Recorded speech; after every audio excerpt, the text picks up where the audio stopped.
Rande akan menceritakan kisah Sang Kuryang. Selamat menyaksikan kisah Sang Kuryang asal ayah tetap sayang kepadanya. Seiring berjalannya waktu, Dayang Sumbi tumbuh menjadi gadis cantik. Kecantikannya ini membuat para pangeran dan raja-raja bertengkar untuk mendapatkannya. Demi menghindari pertengkaran antara pangeran dan raja-raja, Dayang Sumbi akhirnya menyendiri ke sebuah pondok di tepi hutan. Di pondok itu Dayang Sumbi kembali menenun hingga suatu saat ketika sedang asik menenun, tiba-tiba Aduh, benangku terjatuh. Malas sekali untuk mengambilnya. Aku bersumpah, bagi siapapun yang mengambilkan benangku, akan kujadikan suami apabila dia laki-laki. benang yang terjatuh itu pun diambil oleh Tumbang, anjing pengawal raja yang menemani Dayang Sumbi selama di pondok. Tampak terkejutnya Dayang Sumbi ceritakan kepada Dayang Sumbi bahwa sebenarnya dia adalah jelmaan seorang dewa. Ia akan berubah di waktu tertentu. Sesuai janjinya, Dayang Sumbi akhirnya menikah dengan Tumang. Saya nikahkan dengan Dayang Sumbi. Saya terima nikahnya Tumang dengan Dayang Sumbi. Bagaimana para saksi sah?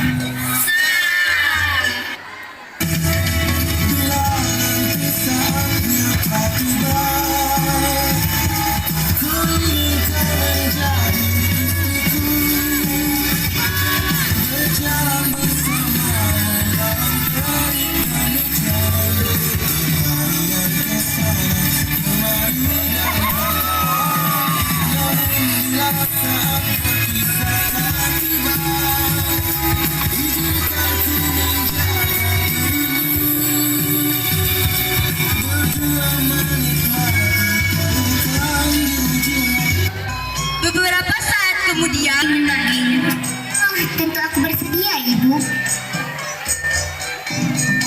Tumang, ayo ikut berburu denganku ke hutan. Nah, Tumang, kita akan berburu rusa yang besar untuk makan malam kita bersama Ibu. menjelang siang, Sang Kuryang belum melihat rusa. Sang Kuryang merasa sedikit putus asa. Kenapa tidak ada seekor rusa pun hari ini? Tiba-tiba, Tumang melihat seekor babi. Itu ada babi. Itu bisa menjadi menu makan malam kita, Tumang. Namun Tumang hanya diam saja. Ia tidak mau mengejar babi. Cepat kejar babi rusa itu.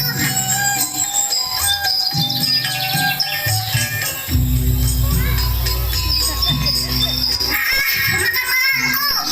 Tumang tidak mau mengejar babi rusa itu karena dia tahu bahwa babi rusa itu jelmaan Dewi sama seperti dirinya. Ini semua salahmu. Gara-gara kamu, kita tidak bisa makan malam lagi. Gelap mata, Sang Kuryang tiba-tiba mengambil anak panahnya. Dilepaskannya anak panah itu karena Maafkan aku, Tumang, tapi aku sudah berjanji kepada Ibu untuk membawa daging. setelah Tumang meninggal, Sang Kuryang pun pulang dan membawa daging si Tumang.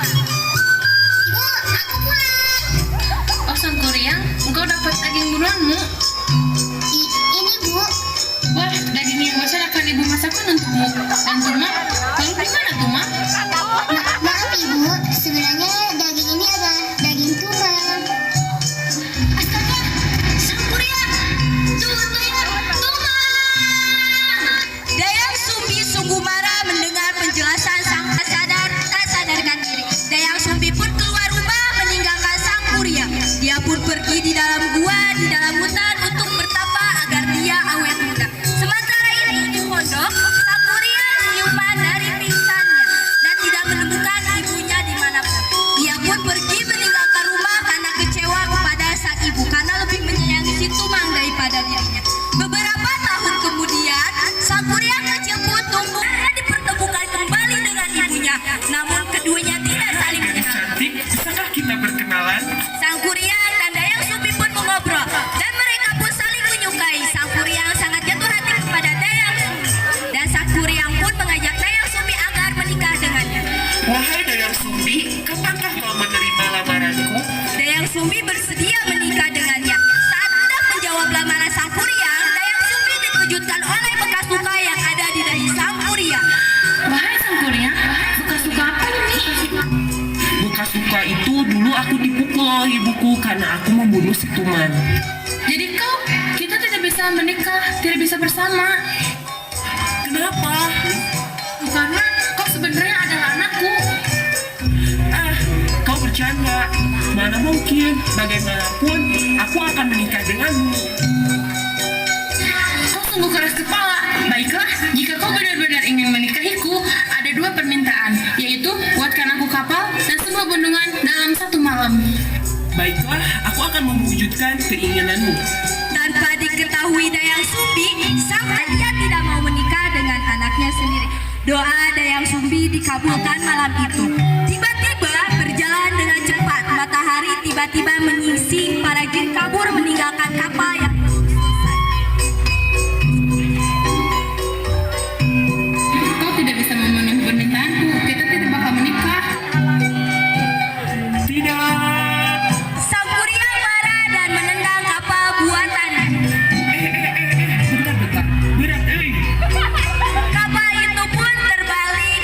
Itu pun sekarang dikenal sebagai Gunung Tangkuban Perahu, yang berarti perahu yang tertelungkup. Sekian dari kelas kami. Assalamualaikum warahmatullahi wabarakatuh.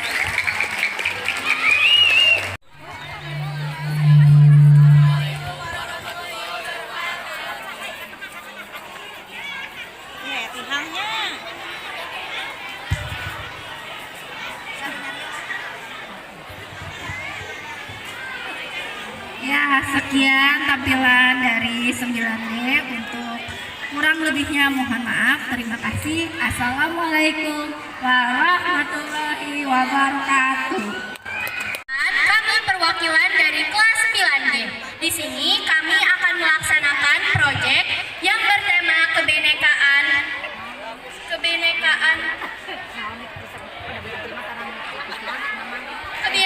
global. Di sini kami akan menampilkan drama dengan judul Jakatarup dan 7 Bidadari. Saya akan memperkenalkan peran-perannya terlebih dahulu. Di sini ada Askar yang menjadi pohon, lalu ada Aditya Tanaya yang menjadi monyet. Di sini ada Alvan Ramdana yang menjadi Jakatarup. Dan di sini ada teman-teman saya yang cantik. Ada Firlin, Sophie, Alia, Mulan, Kayla, dan Nurul yang menjadi 7 bidadari. Lalu di belakang ada Haldi dan Galih yang menjadi bencong. Lalu ini ada teman saya namanya Hildi, dia jadi burung. Dan di belakang ada Sela yang menjadi kelinci. Di sini ada Risma dan juga Nursa yang menjadi kelinci. Dan di sana ada Alif yang menjadi pohon, ada Ramli dan Yabis yang menjadi monyet, ada Kenji dan Adit, Firdaus yang menjadi gajah dan juga kerbau, dan juga ada Hafid yang menjadi rusa. Selamat menyaksikan. Sebagai pemuda yang tampan dan juga rajin bekerja, banyak gadis yang menyukainya. Apakah engkau tidak capek bekerja terus seharian? Meskipun demikian, Jakatarup belum berniat untuk menikah. Ia lebih suka menghabiskan waktunya dengan berburu. Lebih baik seperti ini, jauh dari gadis-gadis di desa. Suatu hari ketika, Jakatarup sedang berburu rusa dan ia pun berhenti di tepi sungai. Lelah sekali. Untunglah ada sungai di sini, hingga aku bisa minum. Ketika ia mendekat ke arah sungai, dia mendengar suara wanita. Suara siapa itu? Sambil mengendap-endap, ia menyusuri sungai untuk mencari suara tersebut. Seperti suara gadis-gadis. Tapi di tengah hutan begini, suara siapa itu? Ternyata suara tersebut berasal dari suara 7 gadis yang sedang mandi di sungai. Wah, semuanya cantik-cantik. Andai salah satunya istriku. Tetapi Jakatarup tidak mengetahui bahwa gadis itu adalah bidadari kayangan dan sesungguhnya manusia tidak bisa menikah dengan bidadari. Jaka Tarub memikirkan agar salah satu dari gadis itu bisa menjadi istrinya. Jika selendangnya aku ambil, pasti dia bingung mencari. Kemudian aku bisa berpura-pura menemukannya. Ia mengambil salah satu selendang milik bidadari itu. Ia pun segera membawa selendang itu pergi. Sementara itu, para bidadari hendak kembali ke kahyangan.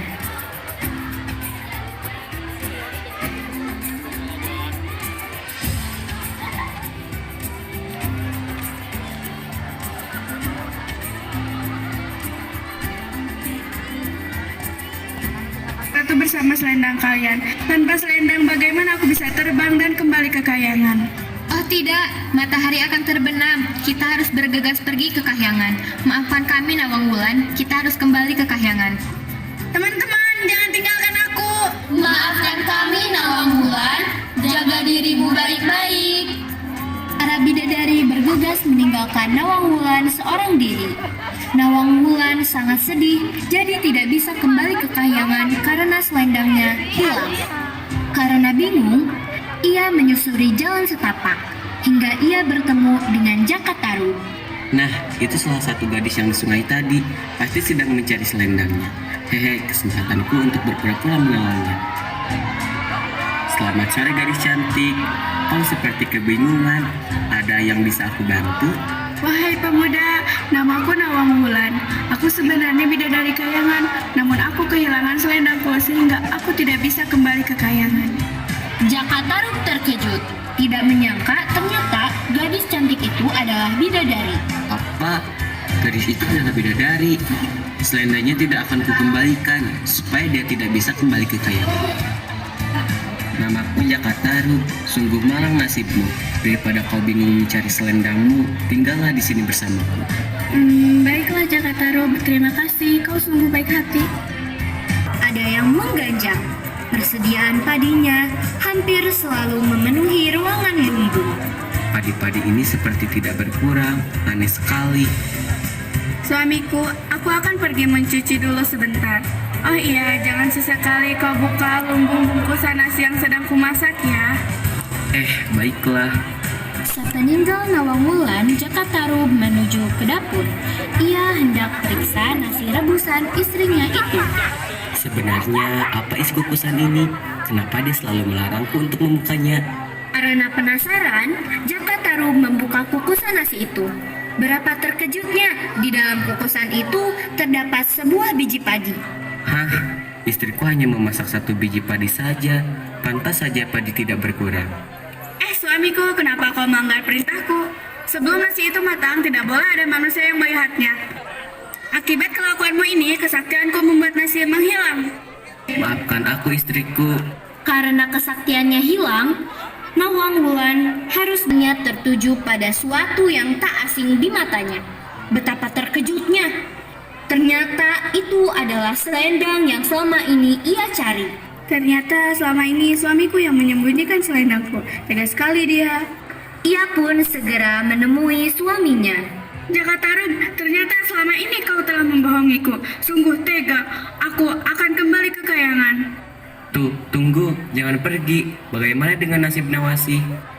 Kalaupun aku tidak menganggap kau suamiku lagi, namun Nawangsi tetaplah anakku. Aku akan sesekali kembali untuk menyusuinya. Istriku, jangan tinggalkan aku. Nawang Wulan pun pergi ke kahyangan meninggalkan Jaka Tarub dan putrinya Nawangsi.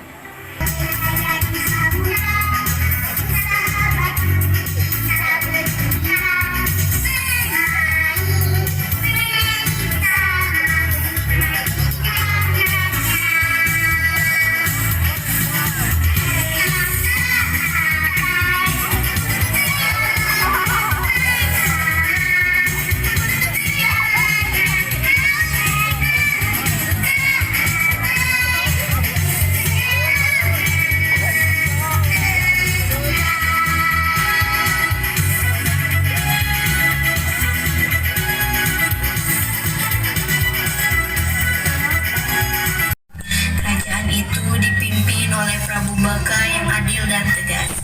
Ia memiliki seorang putri yang cantik, anggun, dan penyayang yang bernama Roro Jonggrang.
Pengging, ia ingin menyerang kerajaan Prambanan.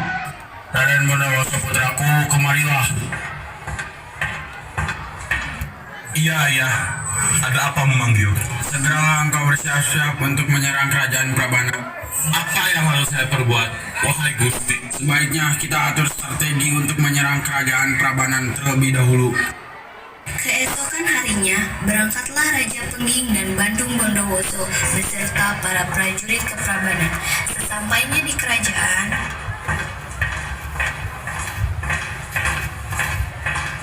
Hei, Prabu Baka, keluarlah.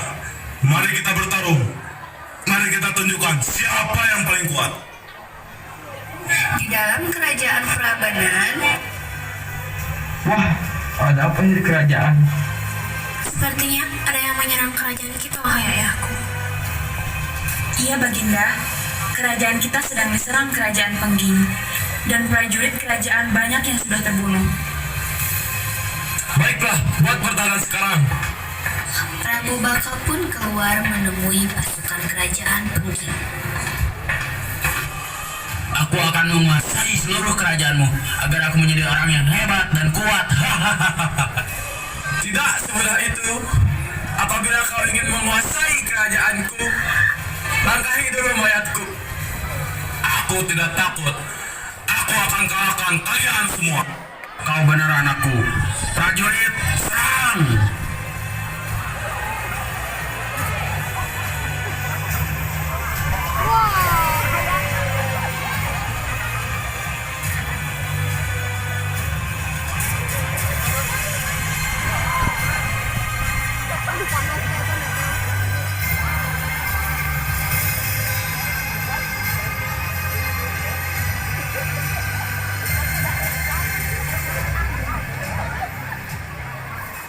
Akhirnya kita menang anakku.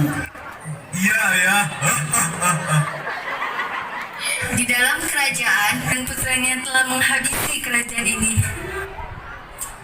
Di tengah percakapan Roro Jongrang dan Dayang, masuklah seorang pemuda. Rupanya masih ada orang di dalam sini. Siapa kau? Ialah Bandung Bondowoso Putri. Ialah yang telah membunuh Baginda Raja. Kau sungguh kejam. Kau sangat cantik. Kau pantas menjadi permaisuriku, wahai putri. Roro Jongrang pergi meninggalkan Bondowoso. Semakin hari, Roro Jongrang sedih karena ayahnya meninggal. Tuan Putri, apakah Tuan Putri masih bersedih? Tentu saja, aku benci sekali dengan Bondowoso. Apakah Tuan Putri ingin tahanan?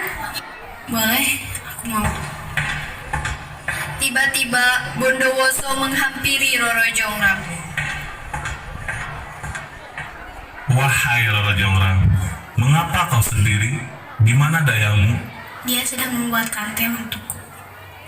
Tuan Putri, kutanya sekali lagi, maukah engkau menjadi permaisuriku?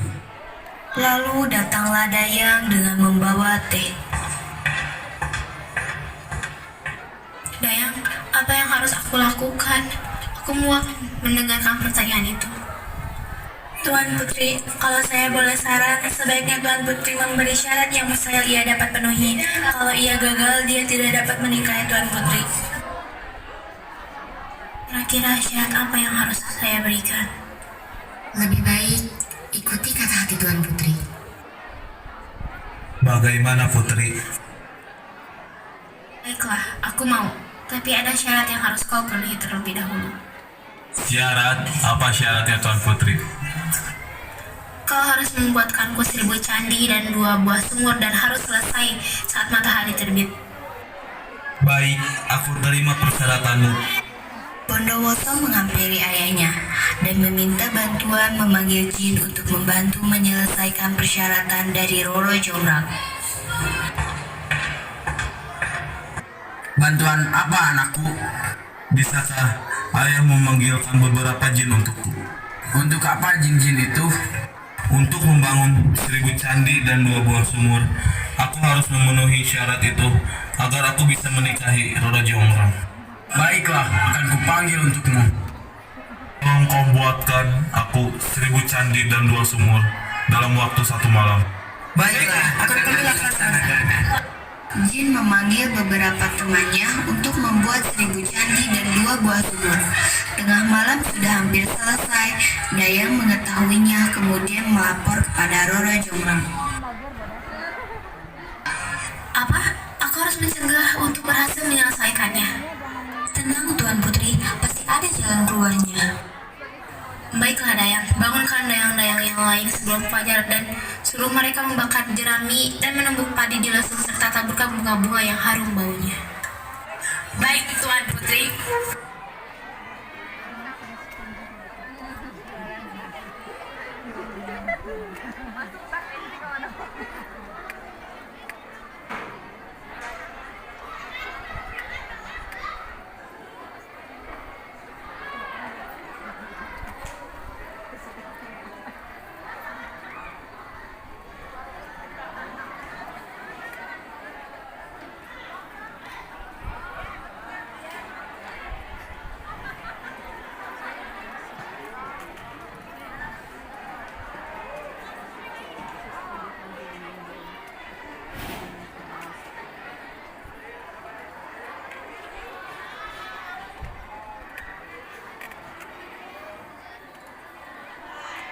Tinggal bersama ibunya yang biasa dipanggil Mbok Rondo. Ayahnya sudah lama meninggal. Sehari-hari Jaka Tarub dan Mbok Rondo bertani padi di sawah. Pada suatu malam, di tengah tidurnya yang lelap, Jaka Tarub bermimpi mendapat istri seorang bidadari cantik nan jelita dari kayangan. Begitu terbangun dari tidur, Ternyata aku cuman bermimpi. Mimpiku indah sekali dan nampak jelas terbayang di ingatanku. Duh, aku jadi tak bisa tidur lagi. Aku keluar sajalah. Bintang-bintang itu indah sekali. Sudah tidak ada di kamarnya. Oh, itu dia. Pagi-pagi sudah melamun di depan rumah. Apa yang sedang dia pikirkan ya? Apa dia memikirkan ingin segera berumah tangga? Teman-teman sebayanya pun rata-rata telah menikah. Kasihan anakku. Aku harus membantunya untuk mencarikan istri.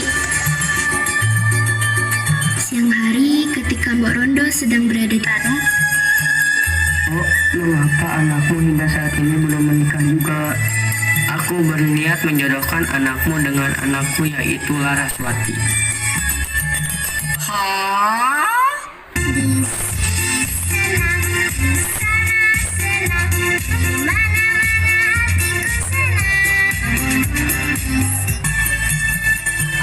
mendengar niat Pak Ranu yang baru saja diutarakan, ia sangat senang. Laraswati adalah seorang gadis berparas cantik yang tutur katanya lemah lembut. Ia yakin kalau Jaka Tarub mau menjadikan Laraswati sebagai istrinya. Walau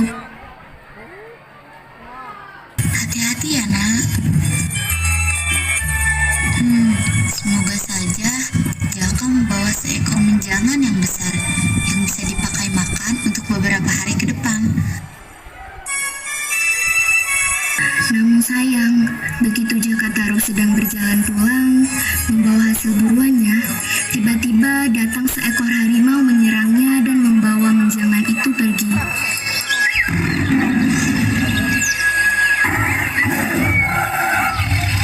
Sial, baru kali ini aku mendapatkan nasib sesial ini. Hewan buruanku sudah di tangan, malah dimangsa binatang buas. Pertanda apa ini? Aku tidak boleh berpikir yang tidak-tidak. Sebaiknya aku melanjutkan perjalananku.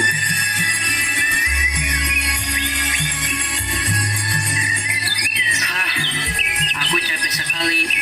Tak ada satu hewan pun yang melintas di depanku. Sedangkan matahari sudah semakin meninggi. Aku lapar sekali. Sebaiknya aku pulang saja, meskipun aku tak membawa hasil buruan. Semoga ibuku nanti bisa mengerti keadaanku. Sementara itu, saat Mbok Rondo sedang di sawah, aduh, mengapa kepalaku mendadak pusing?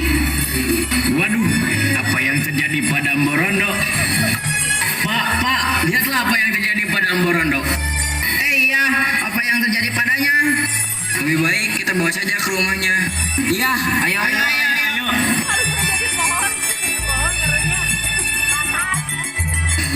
Pak, coba dicek dulu. Innalillahi, Borono sudah meninggal dunia. Hah, yang benar Pak, jangan bercanda. Coba saya cek lagi. Innalillahi, ternyata benar Mborondo sudah tidak ada. Cepat panggilkan para warga, termasuk Pak Ranu. Pak Ranu. Ya, ada apa, Pak? Borono sudah meninggal.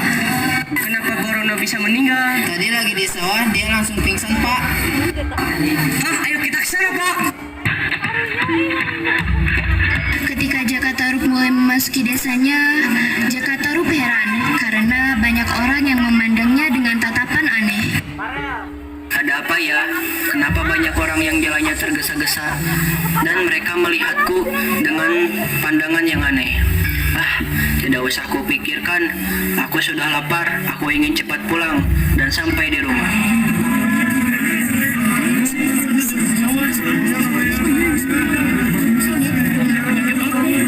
Jakatarup tertegun memandang rumahnya yang sudah nampak dari kejauhan. Tuh banyak orang berkerumun di depan rumahku dan orang-orang juga tergesa menuju rumahku. Ada apa ya? Jakatarup mulai tidak enak hati. Ia segera lari ke rumahnya.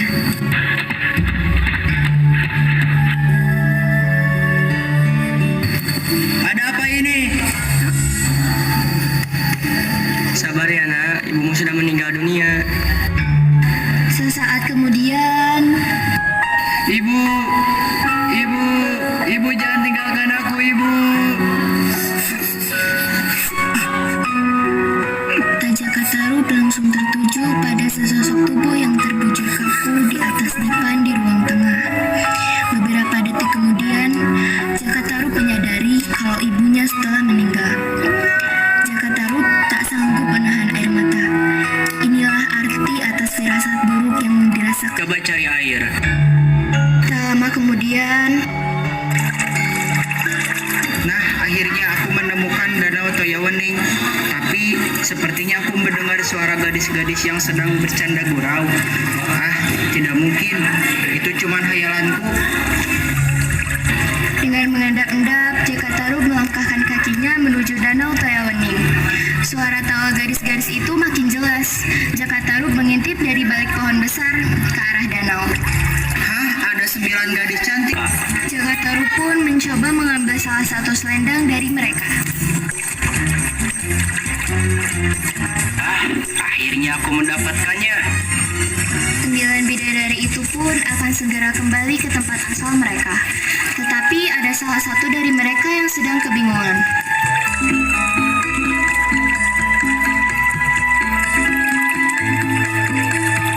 Delapan bidadari lainnya pun menyuruh Nawangwulan untuk bersiap-siap kembali ke kayangan. Bagaimana? Ayo Nawangwulan, kita akan kembali ke kayangan. Selendangku tidak.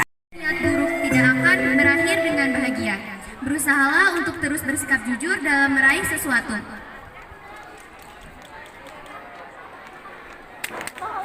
Menampilkan drama yang berjudul Keong Mas. Selamat menyaksikan. Hiduplah kerajaan Daha. Di dalam kerajaan itu, hiduplah seseorang raja yang ditinggal istrinya. Ia mempunyai 2 putri yang sangat cantik jelita, Chandragirangan dan Dewi Galau. Bernama Raden Linu Ratapan. Aku bukanlah Superman. Aku juga bisa nangis jika kekasih hatiku pergi meninggalkan aku. Selamat siang, Baginda. Siang, Raden. Apa maksud kedatanganmu kemari? Maksud kedatangan saya hanya ingin minta izin pada Baginda untuk melamar putrimu yang bernama Chandragirangan.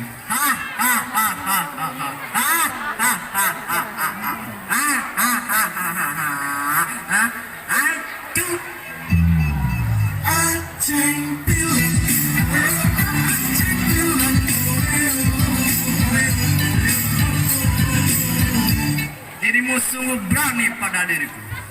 Baiklah, aku menyetujuinya. Oh iya? Terima kasih Baginda, terima kasih Baginda, terima kasih. Anakku, oh anakku.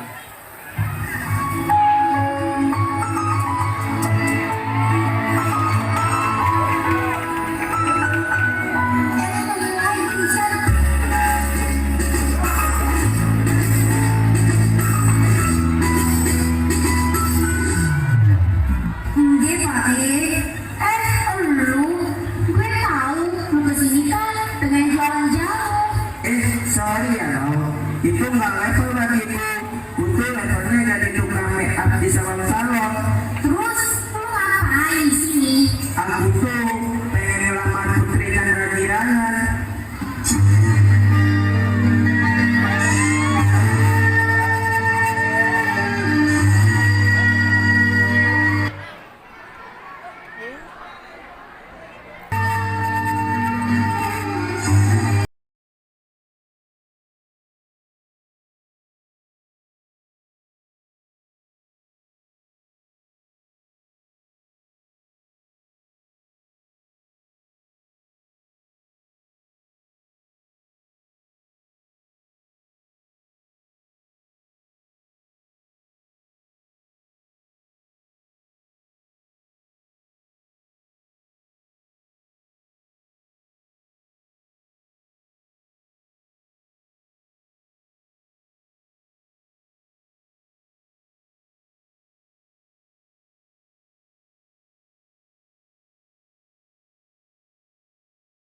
Wahai Putri Chandra Girangan, apakah kau bersedia menjadi calon istriku?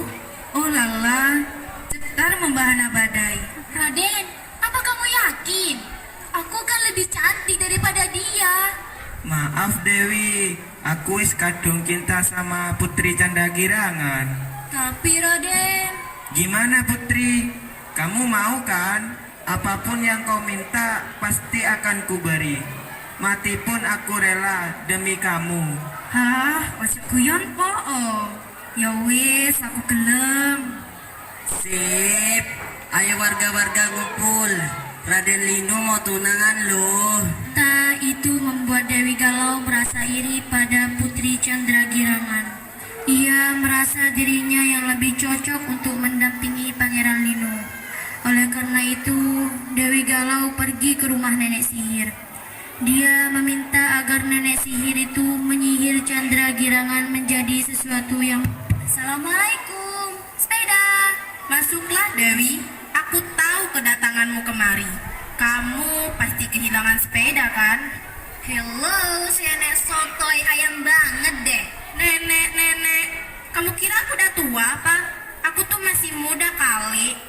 Ya, terserah nenek lah. Kesini itu bukan nyari sepeda, tapi aku minta tolong sama nenek. Tolong rubah Putri Chandra Girangan menjadi sesuatu yang sangat menjijikkan. Buruk rupa, bau, dan dijauhi semua orang. Dan gak ada yang suka sama dia, termasuk Pangeran Raden Lino. Ih, rempong amat deh hidup lu. Masalah buat lo. Dinyolot, mau dibantu nggak nih? Hah? Iyalah. Ya udah, pakaikan kalung ini pada Girangan. Nanti ia akan merubah menjadi Kemas. Oke, Nek. Udah deh, nenek pergi aja sana. Udah males sama nenek. Oke lah kalau begitu. Oke lah kalau Putri dan Dewi Galau pun pergi menuju pantai. Sesampainya di pantai, Putri Girangan dan Dewi Galau bercanda gurau. Girangan, apa? ada yang baru loh. Apa itu? Pakai ini dulu ya. Wah, bagus sekali Dewi. Ini buat aku. Terima kasih ya. Sesudah Dewi Galau memakaikan kalung pada Putri Girangan, dan seketika itu pula Girangan merasa kesakitan. Aduh, ada apa denganku? Aduh, perutku mulai pusing. Oh tidak, kepalaku mulai kambuh.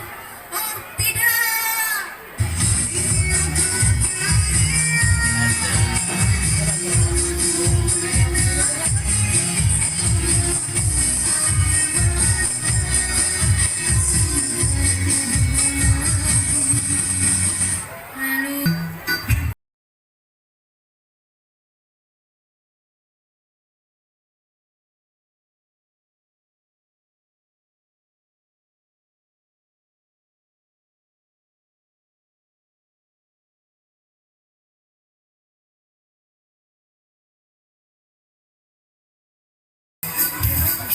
Assalamualaikum, Putri Girangan.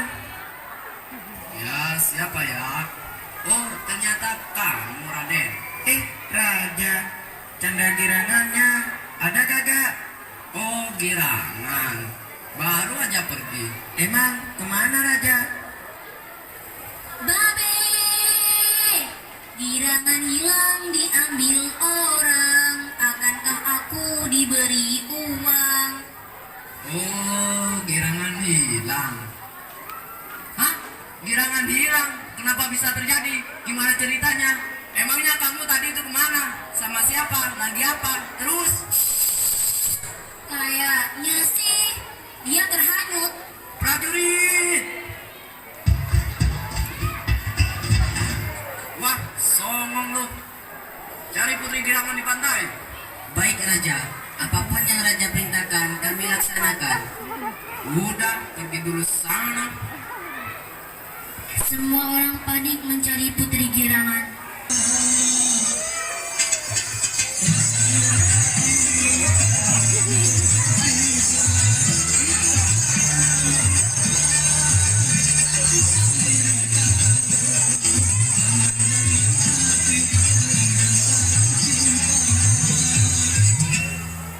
Neng, boleh kenalan nggak? Neng. Apa sih? Kamu tahu nggak perbedaan kamu sama hujan? Emangnya apa? Kalau hujan kan jatuhnya ke tanah, tapi kalau Neng jatuhnya ke hati akang. Oh iya Neng, nanti kalau kita jadian apa mau kita putus? Kok putus? Iya kita putusin kapan pernikahan kita. Ah, so sweet. Ih, jadi malu. Kalau kamu janda mau nggak sama duren sawit? Udah, terima aja. Dia kan kaya, raja lagi. Manfaat tuh duren sawit. Udah keren, sarang duit. Ya deh, aku mau. Kalau Neng dimakan, Neng ikut akang yuk. Terus aku mau dikemanain? Dikepat lagi gitu. Ya ikut aja.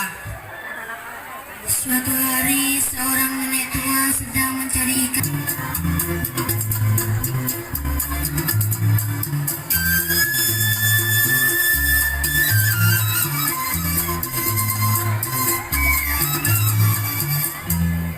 Aneh sekali, kenapa tidak ada satu ikan pun yang tersangkut dalam jalaku? Hewan apa ini? Aneh sekali warnanya. Ya udahlah, aku simpan aja di rumah. Karena kelelahan, nenek pun tertidur. Dan seketika itu juga, Dewi Girangan berubah menjadi manusia untuk sementara.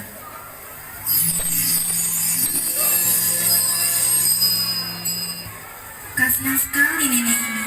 Pasti dia belum makan. Sebaiknya aku membuat makanan untuk nenek ini.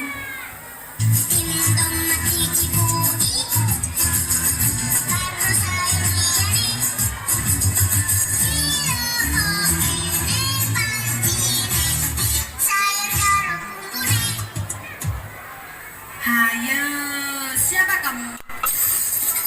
Ups, nenek, bukannya sedang tidur ya? Kerajaan dalam yang disihir menjadi emas oleh nenek sihir urusan saudaraku karena merasa iri kepadaku. Kasihan sekali nasibku.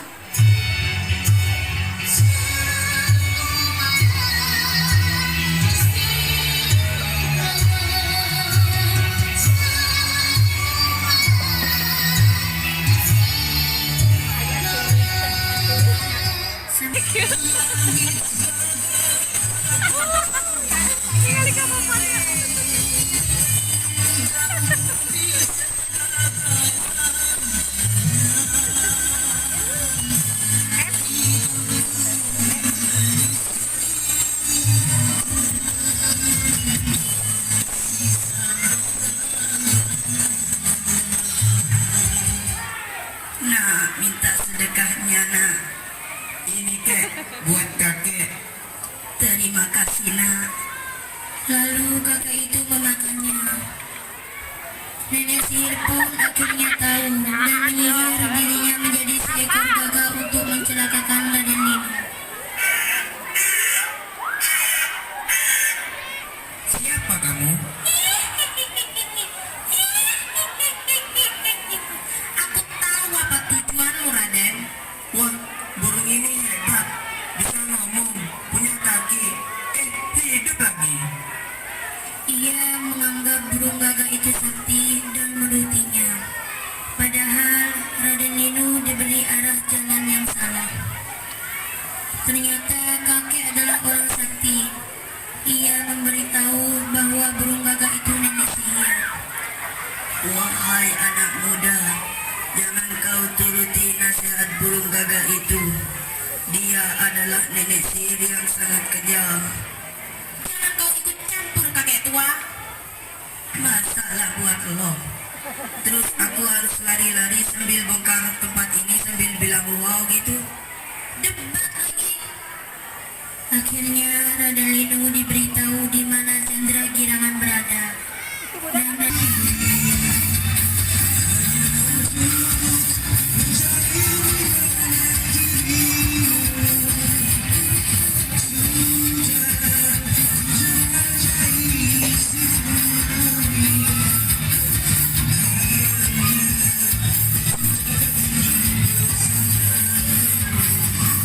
akhirnya dia sampai di suatu gubuk untuk meminta. Ternyata selama ini kau berada di sini.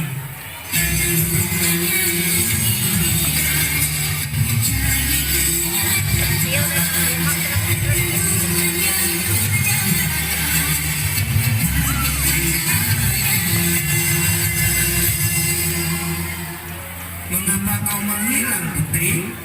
Bukannya aku menghilang, pangeran, tapi dia disihir oleh nenek sihir, Raden. Dia diutus oleh saudaranya sendiri.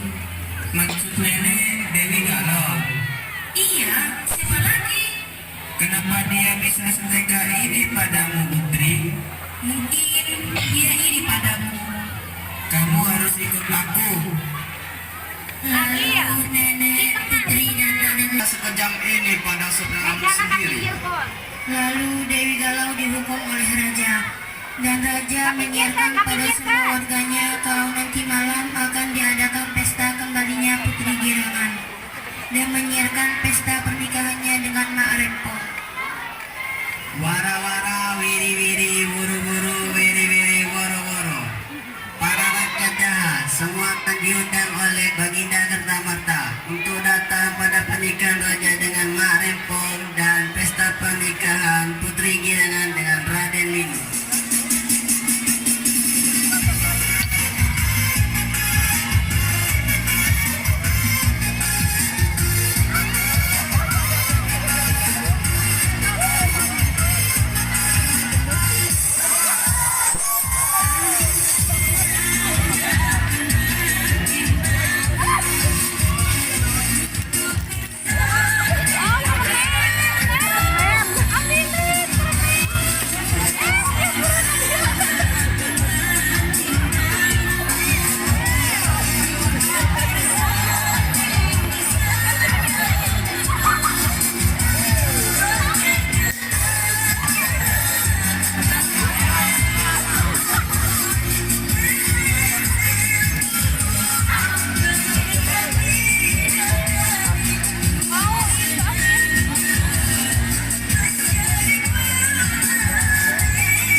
Ada sedikit amanat dari cerita Keong Mas, yaitu janganlah kita bersikap iri dengki terhadap siapapun, apalagi terhadap saudara kita sendiri, hanya karena ingin mewujudkan keinginan pribadi.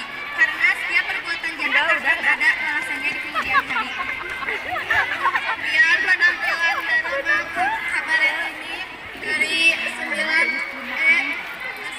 Assalamualaikum warahmatullahi wabarakatuh.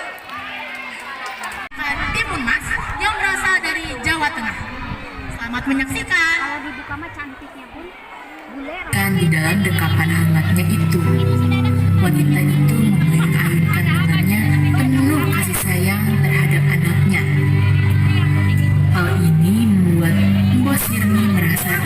sedih. Ia juga ingin mempunyai anak seperti wanita lain yang miskin. Maka dari itu, Mbok Sirni tidak memiliki seorang saji di wajah mereka. Wah, anaknya lucu sekali. Sudah berapa bulan? Terima kasih banyak Bu Ayu. Anak saya sudah berumur 1 bulan. Umur segitu memang lagi lucu-lucunya sih. Anakmu terlihat sehat sekali ya. Kau ini bisanya mengganggu saja. Lalu setelahnya, ibu-ibu yang memiliki hobi gosip itu datang melewati halaman rumah. Ini tengah menjadi pembantu dari si Sirni. Mau-mau saja dia. Garis aneh. Mereka pun tertawa terbahak-bahak membuat Timun Mas kesal. Apa kalian mengatakan hal seperti itu? Tidak berguna sekali. Mulut-mulut kami yang sewot kamu. Ya makanya, untuk apa kalian mengatakan hal tidak berguna seperti itu? Yang punya masalah aku, yang sewot kalian. Setelah pertengkaran kecil itu, Baskara datang di tengah-tengah mereka. Sudah, kalian ini sudah dewasa, tapi berdebat seperti anak kecil, bukan anak-anak sekali. Dia mencarimu. Raksasa! Mbok Sirni menghela nafas. Lalu dia menelan ludahnya dengan susah payah karena mimpi buruknya itu. Iya nak, sebenarnya kamu bukan anak kandung ibu, melainkan bahan makan untuk raksasa tersebut. Ibu mengambilmu karena ibu ingin sekali mempunyai anak. Tapi mengambilmu itu ada syaratnya. Ibu harus mengembalikanmu saat kamu dewasa. Sekarang kamu sudah dewasa dan sepertinya dia akan mencarimu. Lalu aku harus bagaimana, Bu? Mbok Sirni berpikir di atas tempat tidurnya. Dia pun mengingat-ingat tentang rumor bahwa ada seorang dukun pintar yang mengetahui akan tentang sang raksasa. Sudahlah, tidak apa-apa Baskara. Jaga Timun Mas ya. Ibu harap kalian bisa menemukan orang itu. Timun Mas dan Baskara mengangguk, lalu bersalaman dengan Mbok Sirni. Mereka itu sudah muncul di depan pintu rumah kecilnya, menatap ke arah Timun Mas dengan tatapan bersyukur. Permisi Mbah, aku... Akhirnya kau datang juga. Lemparkan 3 benda ini ke hadapan raksasa itu. Apa ini Mbah? Sudah, jangan banyak membuang waktu. Timun Mas menatap ke arah 3 benda yang ada. Timun dan Baskara kembali pulang dan disuguhkan pemandangan raksasa yang sudah ada di hadapan rumahnya. Baskara, tolong jaga ibuku. Tapi, Sudah, aku mohon. Baiklah jika begitu. Timun Mas pun menatap sang raksasa. Raksasa yang menyadari keberadaan Timun Mas pun tersenyum. Oh, Tuan Putri sudah siap untuk dijemput. Mari sini, akan aku jemput dan masuk ke dalam perut. Tidak semudah itu, kejar aku kalau bisa.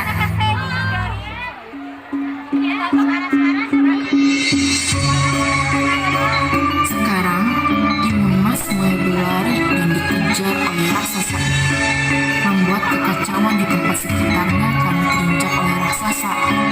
Dirasa sudah cukup aman di sekitarnya, Timun Mas pun melempar satu persatu bahan yang ada di genggamannya, yakni benih timun, cabai, dan jarum, yang membuat raksasa pun lama-kelamaan mati.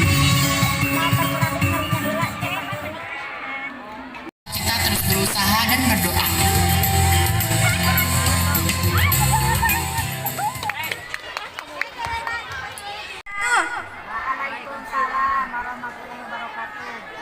Di sini kami kelas 9I akan menampilkan cerita legenda Kota Lombok Putri Mandalika. Selamat menyaksikan.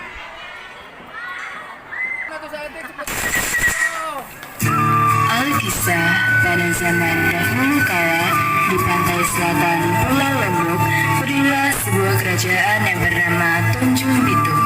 Kerajaan tersebut dipimpin oleh seorang raja bernama Tonjang Beru dengan permaisuri bernama Dewi Serati.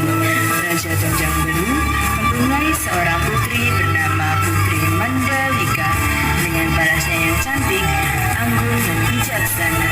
Inilah kisah Putri Mandalika.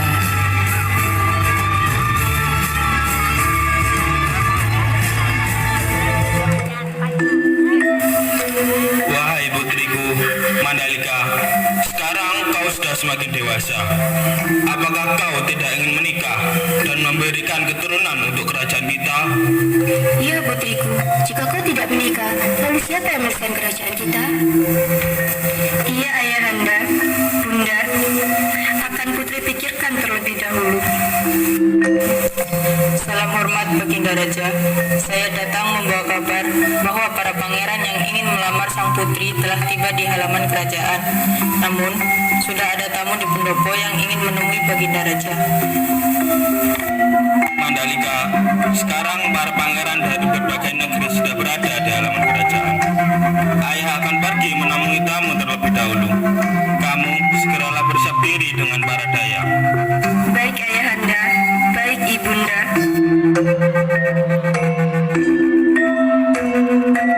Yang pantas menikah dengan Tuan Putri. Cuma kalian berdebat.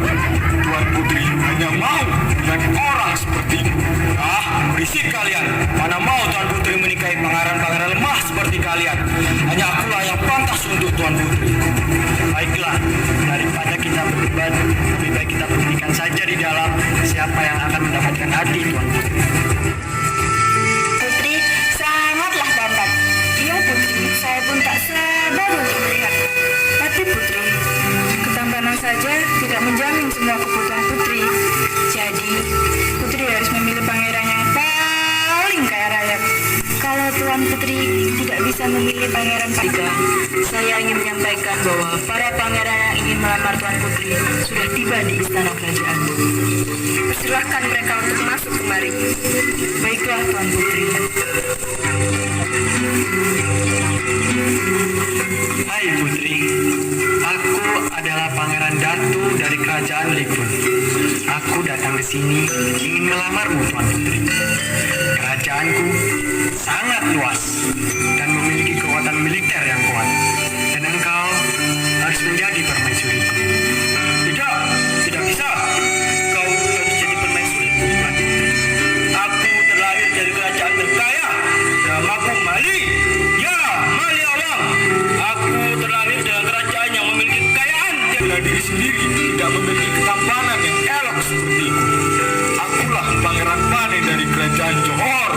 Ketampananku sudah terkenal di seluruh penjuru dunia. Tidak ada yang bisa mengalahkan ketampananku. Putri akan sangat beruntung apabila mempunyai kakanda seperti itu. Percuma kalian berbangga diri. Kerajaan kalian tidak ada apa-apanya dengan kerajaanku. Akulah sang jahat. Saat apa yang paling kakanda tunggu-tunggu? Adinda tidak tahu kakanda, saat apa itu? Saat bahagiaku duduk berdua denganmu, hanya bersamamu. Tidak bisa. Adinda tahu tidak? Bila apa yang kakanda inginkan saat ini? Bila kita tidak bertemu? Tidak seperti itu Adinda.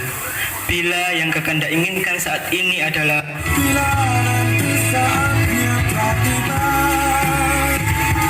ku inginkan menjadi istriku,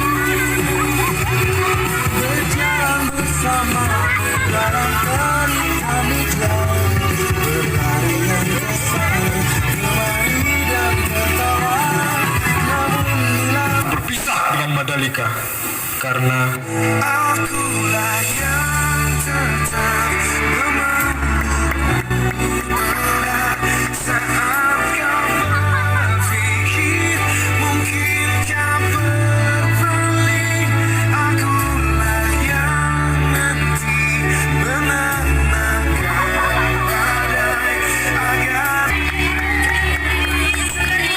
Cukup, diam kalian. Terima kasih para pangeran. Tetapi, berikan aku waktu untuk berpikir terlebih dahulu. tunggu sebentar Tuan Putri. Berikan kami jawabanmu. Pilihlah aku. Kalau tidak, bukan kerajaan. sebelum kerajaan ini akan kuhancurkan kerajaanmu terlebih dahulu.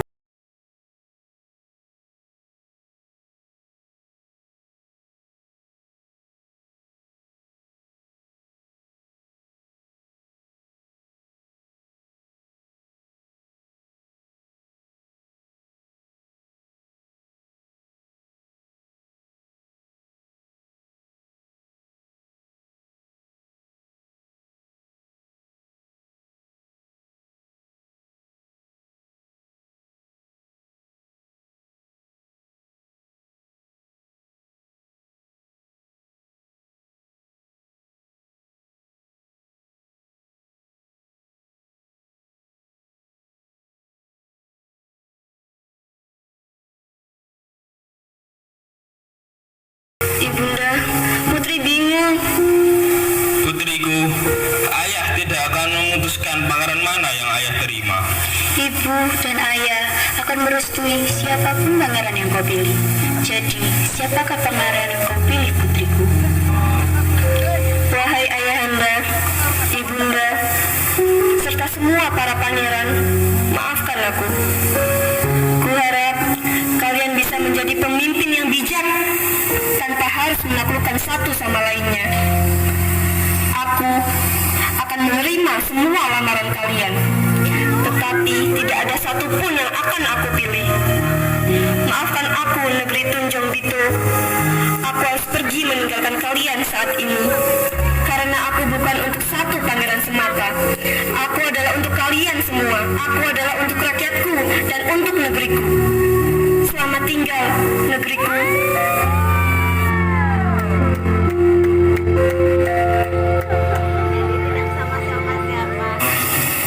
Tak lama setelah itu, keluarlah cacing berwarna-warni dari tubuh sang Mandalika.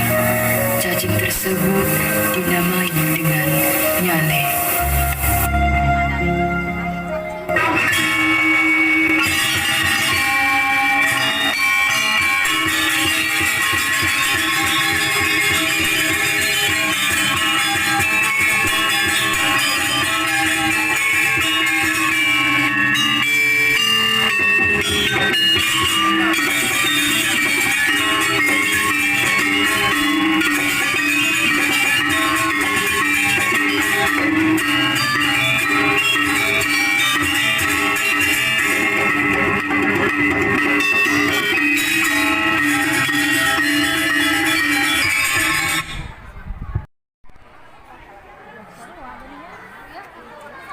Dikisahkan pada zaman dahulu kala di Jawa Barat terdapat sebuah kerajaan yang bernama Kerajaan Kutatanggehan yang dipimpin oleh raja dan ratu yang arif dan bijaksana, yaitu Raja Prabu Suartalaya dan Ratu Purbamana.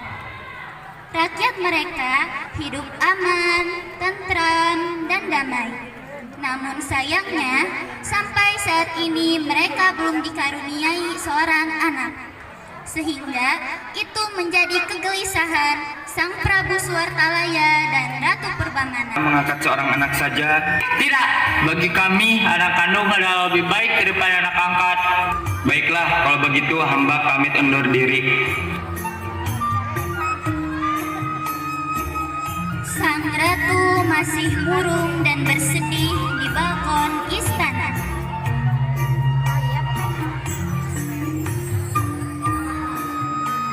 Sudahlah Dinda, jangan murung dan menangis terus. Kalau Dinda terus-menerus begini, Kanda juga jadi ikut bersedih. Bagaimana Dinda tidak bersedih, Kanda? Bertahun-tahun kita menikah, tapi belum juga dikaruniai seorang anak.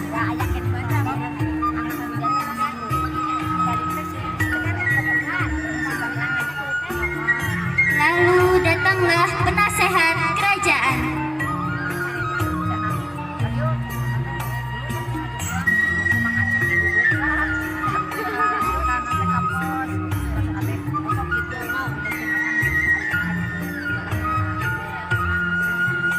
Supaya Ratu Purbamana tidak sedih terus, bagaimana kalau Ikutan untuk bertapa agar kita cepat dikaruniai seorang anak. Baiklah kalau begitu. Jika memang Kanda harus pergi ke hutan untuk bertapa, baiklah Kanda, tidak akan ikut berdoa. Hati-hati Kanda. Setelah itu Sang Prabu Suartalaya Dinda, dan kelihatannya sangat lucu. Iya Kanda, kita harus bersyukur akhirnya dikaruniai seorang anak. Ya Dinda, putri kita ini juga manis dan sangat menggemaskan. Oleh karena itu bagaimana kalau kita beri nama Nirwana? Gimana, Dinda setuju tidak? Dinda setuju saja Kanda. para rakyat pun berkumpul untuk membahas topik mengenai kelahiran sang putri di kedai kopi.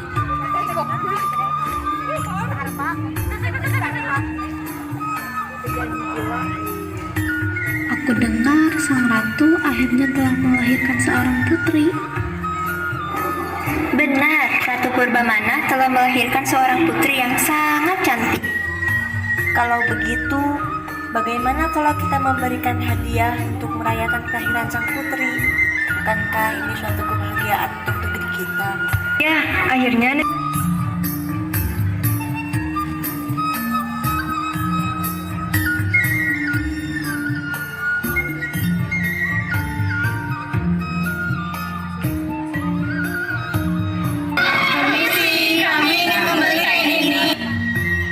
boleh, silahkan dipilih. Ini banyak corak warnanya. berapa harganya per meter? Harganya 50 keping emas per meter. Ini bahannya sangat berkualitas dan bagus. Iya, itu bagus untuk sang putri kecil kita. Baiklah, kita jadi membeli yang ini. Kami akan memberikannya.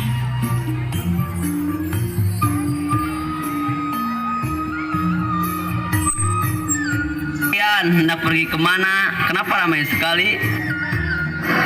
Kami akan pergi ke kerajaan untuk memberikan hadiah untuk sang putri. Iya benar, Ratu sudah melahirkan sang putri. Aku sudah mempersiapkan hadiahnya, cuman belum memberikan kepada salah satu anggota kerajaan. Bolehkah aku menitipkannya?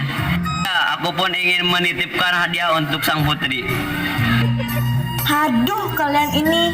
Dan sudah cepat berikan kepada kami. Kami sudah tidak sabar ingin pergi ke istana. Iya.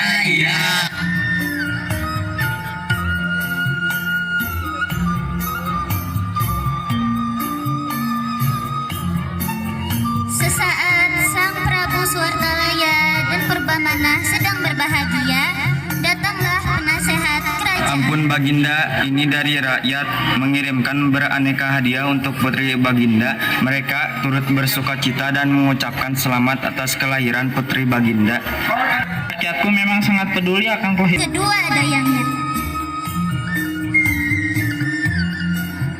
Dayang, tolong kipasin aku dengan baik. Aku sangat kepanasan. Baik. Memiliki banyak kuda dipertenakan. Tidak, aku tidak mau yang ada di peternakan. Aku mau kuda berwarna emas dengan bulu yang sangat indah. Kau sudah memiliki 54 kuda dipertenakan. Bermainlah dengan kudamu itu, sayang. Tidak, aku tidak mau. Dasar kau orang tua pelit. Tunggu lagi, kita tidak akan semudah itu menemukan kuda yang kau inginkan. Itu anakku. Tidak, aku tidak peduli. Aku ingin kuda itu sekarang. Baiklah, jika itu maumu, ayah akan menyuruh para Sebentar lagi akan berumur 17 tahun. Bagaimana kalau kita memberikan emas dan juga permata untuknya? Aku ikut kalian saja. Apakah uang kita cukup untuk membelinya? Bukankah itu sangat mahal sekali? Benar, kenapa tidak membalikannya barang yang lain saja? Besok hari ulang tahunnya yang spesial. Mana mungkin kalian tidak tahu kalau putri sangat menyukai kemewahan. Kita harus memberikan hadiah yang spesial kali ini. Baik.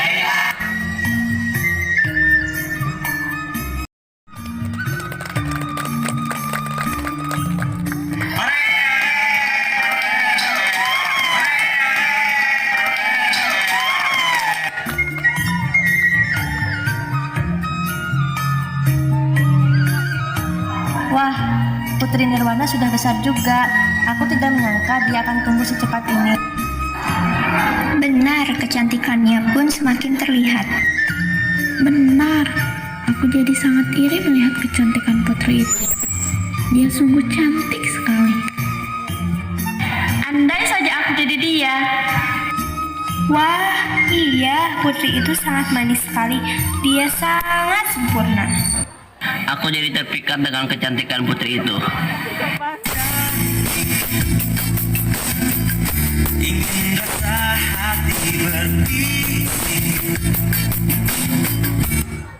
Melihatnya saja sudah membuatku langsung jatuh hati pada putri raja.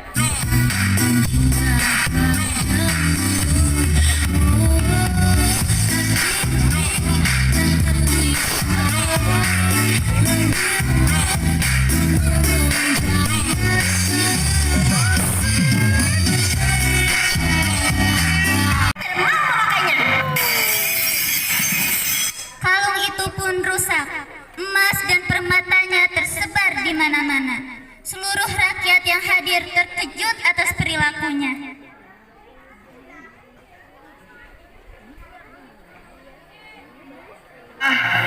indah terbuat dari emas dilempar begitu saja oleh sang